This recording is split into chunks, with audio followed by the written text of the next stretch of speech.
हा प्रश्न 70% विद्यार्थी परीक्षेमध्ये चुकवतात. पोरांनो, आता तुमच्यावरती वेळ येऊ नये यासाठी हा प्रश्न सेकंदात कसा सोडवायचा तो बघा.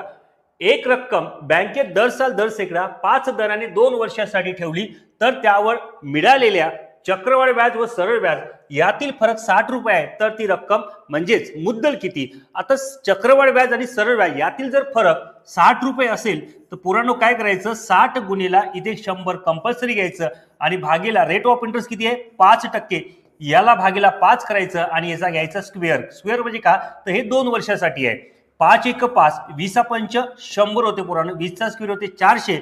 आता 60 गुणिला जर आपण 400 केले तर आपल्याला मुद्दल मिळणार 24,000. 6 चूक 24,000. आता हा जर प्रश्न तुम्हाला नीट समजला असेल तर पोरांनो या प्रश्नाचं उत्तर मला कमेंट बॉक्समध्ये कमेंट करून नक्की सांगा आणि आपल्या चॅनलला लाईक आणि सबस्क्राईब करायला मात्र विसरू नका.